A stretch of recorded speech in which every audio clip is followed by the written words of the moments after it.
कानों में हेडफोन लगाएं और आंखें बंद करके पूरी कहानी सुने। नए नए भूत की कहानियां सुनने के लिए केडी स्टूडियो की भूतिया कहानियों के चैनल को सब्सक्राइब करें और साथ ही बेल आइकन दबाना न भूलें। नाम खाना रेलवे स्टेशन पर इतनी भीड़ में से देवजीत को ढूंढने में तमाल को ज्यादा परेशानी नहीं हुई। देवजीत इस तरफ आने की उम्मीद कर रहा था कि आने में कोई तकलीफ या समस्या नहीं हुई होगी, लेकिन ट्रेन बहुत ज्यादा लोकल थी और हर स्टेशन पर रुकते रुकते आ रही थी। ओ अच्छा, तो चलो मेरे घर चलो। लगभग 2 साल हो गए थे कि तमाल और देवजीत एक ही ऑफिस में काम कर रहे थे। एक दिन पहले छुट्टी लेकर तमाल नामखाना आया था अपने बेटे के जन्मदिन के लिए। तमाल के घर पर खाना पीना खत्म होने के बाद देवजीत सो गया। अगले दिन घर में बहुत सारे लोग थे, जैसे कि देवजीत को लगा कि तमाल ने किसी को भी नहीं छोड़ा और सभी को आमंत्रित किया है। खाने पीने का इंतजाम बहुत अच्छा था। भीड़ कम होने के बाद देवजीत ने खाना खत्म कर अपने घर लौटने का समय बना लिया। आज पूरा दिन लगभग 1 से 2 बार तमाल से मिल चुका था। देवजीत के घर जाने के समय तमाल आ गया। तमाल बोला, क्या रे, तू निकल नहीं रहा है क्या? आज क्यों? कल चले जाना। देवजीत बोला, नहीं यार, घर में अचानक एक काम आ गया है, आज ही जाना पड़ेगा। तमाल बोला, अच्छा ठीक है, चलो मैं स्टेशन तक छोड़ देता हूं। अरे नहीं, तू वैसे ही बहुत व्यस्त रहता है, घर में भरा हुआ लोग हैं। मैं आने के समय पूरा रास्ता अच्छे से देख लिया था, कोई समस्या नहीं होगी, तू चिंता मत कर। तमाल बोला, अच्छा ठीक है, तुम चले आ और ट्रेन में चढ़ते ही मुझे एक फोन कर लेना। स्टेशन से तमाल के घर की दूरी लगभग आधे घंटे की पैदल दूरी थी, इसलिए देवजीत धीरे धीरे चलने लगा। लगभग 10 मिनट चलने के बाद उसने देखा कि आसमान में घने काले बादल जमा हो रहे हैं और उसने यह समझ लिया कि स्टेशन पहुंचने से पहले ही बारिश शुरू हो जाएगी। इसलिए उसने मन में सोचा कि अगर कोई शॉर्टकट रास्ता होता तो जल्दी स्टेशन पहुंच जाता। ऐसे सोचते हुए और थोड़ा चलने के बाद सामने एक व्यक्ति से मिला। देवजीत ने अपना परिचय दिया और नामखाना आने का कारण संक्षेप में बताया और पूछा कि जल्दी स्टेशन पहुंचने का कोई रास्ता है कि नहीं। आदमी ने बोला, रास्ता तो है, हुतुमपुर के जंगल से होकर आप जल्दी पहुंच जाएंगे। भैया वो रास्ता किस तरफ है बताइए, मुझे बहुत जल्दी है। उस आदमी ने बोला, रास्ते में थोड़ा आगे बाईं तरफ एक पक्की सड़क है, उस रास्ते पर सीधा 7 मिनट चलने पर रास्ते के अंत में नामखाना रेलवे स्टेशन मिल जाएगा। धन्यवाद दादा, आपने बहुत मदद की। फिर उस आदमी ने गंभीर स्वर में कहा, आप यहां नए हैं, इसलिए उस रास्ते से जाने की सोच रहे हैं। इस इलाके से कोई भी गुजरने का हिम्मत नहीं करता है, चाहे कोई भी जल्दी हो। क्या है उस रास्ते में? उस जंगल में एक पुराना कब्रिस्तान है। जंगल के रास्ते से जो भी जाता है कभी वापस नहीं आता। अतृप्त आत्माएं उसे मार देती हैं। अजनबी व्यक्ति की बात सुनकर देवजीत थोड़ा हंसा और व्यक्ति से कोई और बात नहीं करते हुए सीधा सामने के रास्ते पर चल पड़ा। कुछ दूर जाते ही अचानक पीछे से सुनाई पड़ा, बाबू लौट आइए, उस रास्ते पर न जाएं। देवजीत ने उस बात पर ध्यान नहीं दिया और जंगल के भीतर और तेजी से चलना शुरू किया। थोड़ी दूर जाने पर ही भारी बारिश शुरू हो गई। देवजीत को लगा कि इतनी तेज बारिश में वह स्टेशन नहीं पहुंच पाएगा। इस जंगल में पेड़ पौधे भीगने से एक और विपत्ति हो सकती थी, इसलिए आश्रय के लिए उसने इधर उधर देखना शुरू किया। तभी उसने देखा कि थोड़ा आगे एक पुराना घर नजर आ रहा है और उस घर की खिड़की से रोशनी निकल रही है, परंतु घर के आसपास छोटे छोटे कई कब्र भी दिखाई दे रहे थे। देवजीत आश्चर्य होकर सोचने लगा कि कब्रिस्तान के पास घर बनाकर कौन रहता है।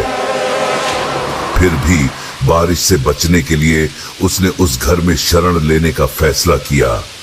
वह दौड़ता हुआ उस घर के दरवाजे पर पहुंच गया। दरवाजे पर धक्का देते हुए देवजीत बोलने लगा, घर में कोई है? मैं बहुत मुसीबत में पड़ गया हूं। कुछ ही पलों बाद एक महिला ने दरवाजा खोल दिया। महिला को देखते ही देवजीत का दिल धड़कने लगा। महिला के चेहरे पर कुछ असामान्यताएं दिखाई देती थीं। उसने गौर किया कि महिला की एक आंख नहीं थी, वहां केवल गहरा अंधेरा था और चेहरे पर एक भयंकर कट का निशान था। महिला की बात सुनकर देवजीत के होश उड़ गए। आप बारिश में इस जंगल में क्या कर रहे हैं? असल में मैं रेलवे स्टेशन की ओर जा रहा था। अचानक आसमान में घने काले बादल देखे और जल्दी स्टेशन पहुंचने के लिए इस रास्ते पर आ गया। लेकिन देखिए, अब बारिश और तेज हो गई है और मैं मुश्किल में आ गया हूँ। इस जगह के कोई भी लोग गलती से भी इस रास्ते पर नहीं आते। आप अंदर आइए। महिला ने देवजीत को एक कमरे में सोफे पर बैठाया और खुद सामने की कुर्सी पर बैठ गई। घर में अजीबो गरीब चीजें नहीं थीं, बस एक किताबों की अलमारी और दीवार पर लटकी हुई एक दीपक। चारों ओर सन्नाटा था, केवल बाहर बारिश की आवाज सुनाई दे रही थी। घर में और कोई दिखाई नहीं देता है। आप क्या अकेली रहती हैं? अकेली, एकदम अकेली। कभी कभी मेरे पति घर आते हैं, वह शहर में नौकरी करते हैं। आप क्या काम करती हैं? आप इस जंगल में अकेले रहती हैं, डर नहीं लगता आपको? इतना कहते ही कमरा अंधेरे में डूब गया। बारिश की वजह से बिजली चली गई। डरिए मत, गांव में एक तूफानी बारिश हो तो बिजली चली जाती है। आप बैठिए, मैं मोमबत्ती जलाती हूँ। देवजीत अंधेरे में कुछ भी नहीं देख पा रहा था। उसने केवल महसूस किया कि उसके सामने से एक काली छाया बाहर निकल गई। कुछ समय बाद एक बिल्ली की आवाज सुनाई दी, जो कमरे के एक कोने में देख रही थी। अंधेरे में ऐसा लगा जैसे दो चमकती आंखें उसे घूर रही हों। देवजीत थोड़ा डर गया। अचानक बिल्ली म्याऊ म्याऊ करती हुई घर से बाहर चली गई और बिल्ली के बाहर जाते ही पास के घर से चाकू चलाने की आवाज सुनाई दी और उसी के साथ ही बिल्ली की म्याऊ की आवाज पूरी तरह से समाप्त हो गई। देवजीत सोफे से उठ गया और जैसा ही आगे जाने लगा तभी पीछे से एक आवाज आई, आप कहाँ चल रहे हैं? मैं तो आ गया।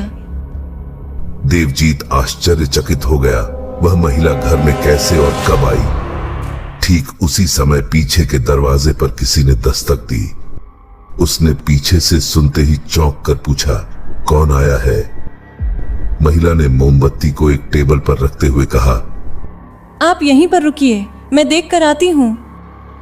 यह बोलकर महिला घर के बाहर चली गई। देवजीत सोचने लगा कि क्या हो रहा है उसके साथ। कुछ समय बाद महिला ने दरवाजे की ओर से दौड़ते हुए कहा, आप यहाँ क्या कर रहे हैं? वह आ गया है।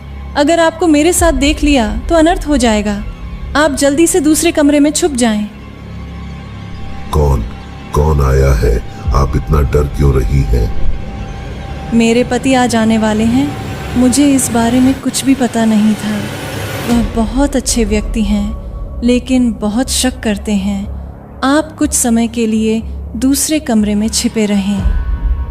देवजीत अनिच्छा से भी पास के कमरे में चला गया और कमरे में जाते ही किसी ने बाहर से दरवाजा बंद कर दिया और साथ ही एक महिला की विकट हंसी सुनाई दी। देवजीत डरता हुआ दरवाजे पर कान लगाकर सुनने की कोशिश करने लगा। उसे सुनाई दिया, क्या मामला है? इतना हंस क्यों रहे हो?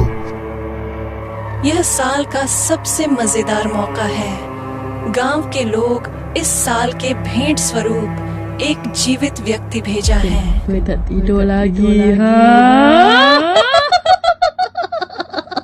क्या वह एकदम जीवित व्यक्ति है? महिला की हंसी और बातें सुनकर देवजीत चौंक गया। अब उसने कमरे के भीतर देखा और भी डर गया। कमरे के फर्श पर चारों ओर हड्डियों का ढेर बिखरा पड़ा था और उसी समय कमरा अंधेरे में डूब गया।